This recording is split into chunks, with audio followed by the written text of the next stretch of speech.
자, 하나님 말씀이 에스겔에게 임했습니다. 근데 그 에스겔이 하신 명령은 내가 이스라엘 족속의 파수꾼으로 너를 세웠다는 겁니다. 파수꾼을 세웠다는 것이 무슨 말일까요? 적이 오는 것을 알려주는 것이 파수꾼의 할 역할입니다. 백성들은 평안히 쉬고 자기 일상을 돌보는데 파수꾼이 적이 오면 적이 왔다 하고 외치면은 사람들이 이제 피할 사람 피하고 군인들은 이제 무장해가 출동하고 할 거 아닙니까? 파수꾼은 적의 동태를 살피는 겁니다. 그러면 이스라엘 족속의 파수꾼은 뭡니까? 영적인 파수꾼이에요. 그들이 그 죄악에 함몰되지 아니하고 죄악이 그들을 공격해 들어올 때 그 앞에서 그들은 처참하게 무너지지 않고 그 믿음으로 설 수 있도록 세워주는 것이 파수꾼이 이게 죄다, 이 잘못됐다, 이 죄가 들어온다, 이걸 알려줘야 됩니다. 그렇게 그걸 알려주는데 하나님이 알려주셔야 되는데 하나님 대신에 너에게 그 말을 하도록 내가 파수꾼의 사명을 주었다는 겁니다. 그래서 너는 내 입의 말을 듣고 나를 대신하여 그들을 깨우치라 그러니까 18절에 가령 내가 악인에게 말하기를 너는 꼭 죽으려 할 때 내가 깨우치 아니하거나 말로 악인에 일러서 그의 악한 길을 떠나 생명을 구원하게 하지 아니하면 그 악인은 그의 죄악 중에 죽으려니와 내가 그의 핏값을 내 손에서 찾을 것이고. 여러분, 성경이 악인이 뭘까요? 이 세상에서 나쁜 일 많이 한 사람 악이 맞죠. 근데 성경이 말하는 악인은 그런 악인이 아니에요. 성경이 말하는 악인은요, 하나님께서 말씀하는 악인은요, 이 성경의 기준이에요. 이 성경은 선악을 우리에게 분별해 줄 수 있는 유일한 하나님의 진리의 말씀이에요. 그러니까 하나님께서 악이라고 하면 악이에요. 그러니까 이상 사람들이 하나님 누군지 모르고 산다. 그 악이거든요. 하나님 누군지. 그리고 우리 그들은 안식일날 주일날 모여서 예배드린 것도 관심 없잖아요. 그러면 그건 하나님의 주신 말씀을 십계명을 범하는 것이거든요. 세상을 살면서 부모를 적당히 대하면 됩니다. 요즘 사회에 부모를 공경하라 이런 말을 시대에 좀 뒤떨어진 정도로 우리 사회가 부모 공경이 없습니다. 부관도 마찬가지예요. 근데 성경은 이런 데에 있어서는 명확합니다. 내 부모를 공경하라. 이건 하나님의 말씀이에요. 그리고 부부는 아내들이여 남편에게 어떻게 하라. 그렇게 교회가 그리스도에게 하라. 이건 성도가 주님을 섬기듯이 남편을 그렇게 대하라. 그 남편들은 우리 예수님이 우리를 사랑하시고 교회를 사랑하신 것처럼 너는 아내를 사랑하라. 어떻게 사랑하셨습니까? 예수님은 자기의 생명을 우리를 위한 희생제물로, 화목제물로 우리의 죄값을 위하여 십자가에서 그 대가를 치르신 거 아니겠습니까? 그리고 그 공로로 말미암아 우리는 제산받고 구원받고 하나님의 자녀가 되고 또 하늘의 영광을 상속받을 수 있는 자리에 이를 거 아니겠습니까? 그러니까 성경이 말하는 기준은 이 생기준은 달라요. 분명히.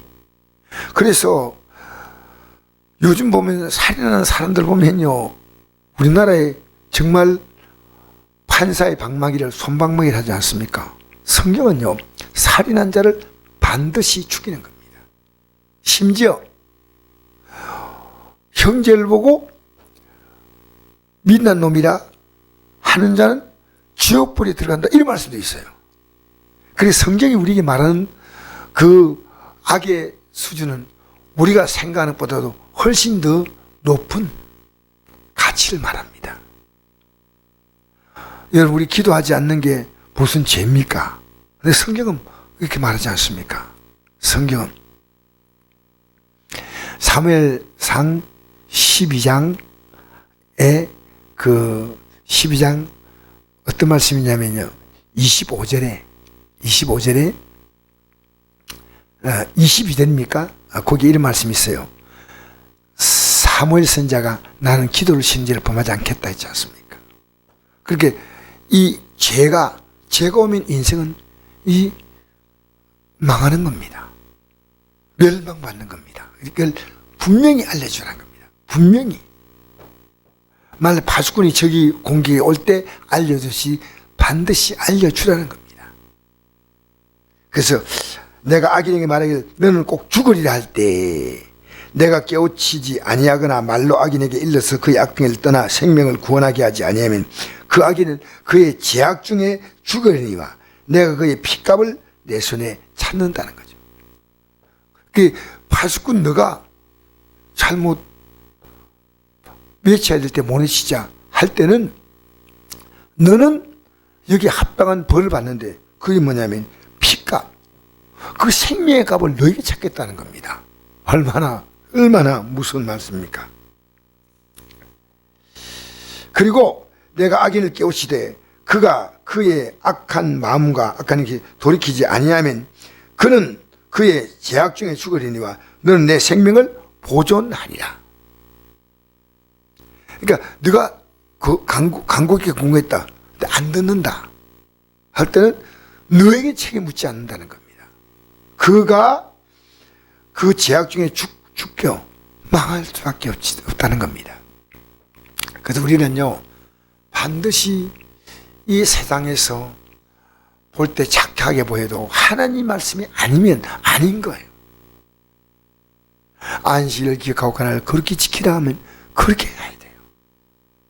우리는 하나님 말씀을요 우리 마음대로 가이질하면 안 됩니다. 내가 내 마음에 안 드는 것을 다 제거한다면요 내가 하나님이에요. 하나님이 선악을 알게 한 나무의 실과 먹지 말라 했지 않습니까? 그럼 먹지 말아야 됩니다. 근데 그 선악을 알게 한 나무의 실과를 하와가 먹고 아담에게 주어서 아담도 먹고 했지 않습니까? 그때 이미 그들에게는 하나님이 없는 겁니다. 하나님이. 여러분 이 성경이 있다는 것은 뭡니까? 하나님이 계시다는 거예요. 이 성경이 없다는 것은 내 마음대로 사는 것은요 이 하나님이 말씀이 없다는 겁니다. 하나님이 계신다 안 계신다는 건 다 인정하지만요 만약 우리가 하나님 말씀을 무시한다면 그건 하나님이 안 계신 것과 똑같은 겁니다. 부모가 있는데 부모 말을 안 듣는다 자녀가, 그러면 부모의 존재는 있지만 없는 거예요. 그건 부모의 큰 건시가 되는 거예요. 내가 너를 낳았는데 너가 왜 이렇게 사냐, 내가 왜 이렇게 하냐, 내가 너에게 어떻게 했는데, 그럴 거 아니겠습니까?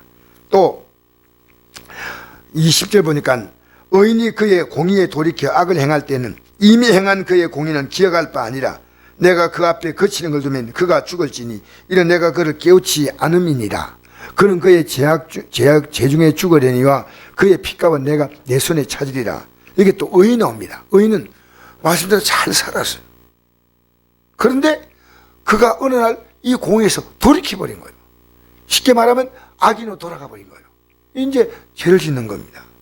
그러면 이미 행한 그의 공의는 기억할 바 아니라 내가 그 앞에 거치는 걸 두면 그가 죽을지니, 하나님께서 지금까지 살아왔던 것은 의미가 없다는 겁니다.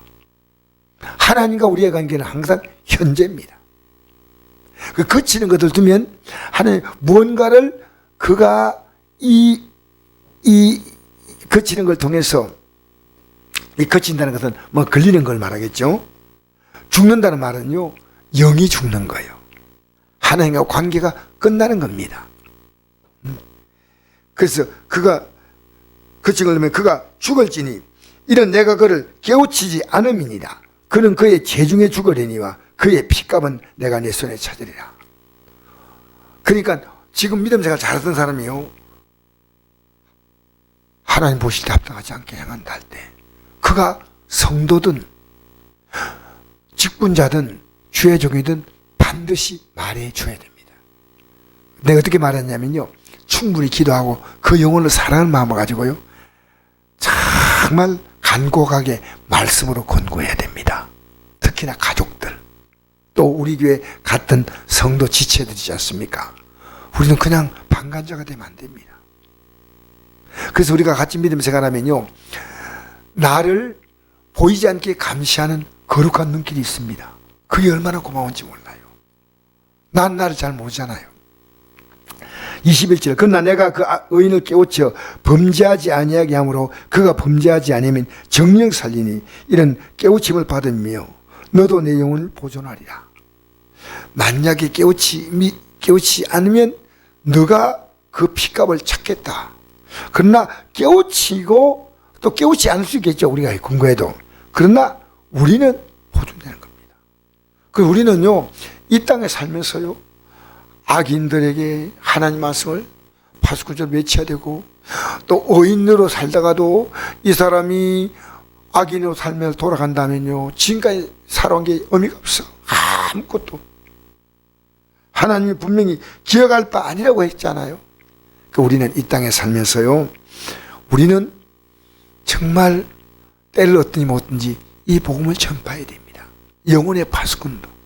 그래서 다른 사람이 영혼을 살릴 때 나도 사는 겁니다. 만약에 다른 사람 영혼을 살릴 수 있는데 내가 입을 닫고 있다. 하나님은 용서하지 않겠다는 겁니다. 그의 죄값을 너에게 묻겠다는 겁니다. 그래서 우리 곁에요, 신실한 믿음의 사람이 있다는 것은 얼마나 복인지 몰라요.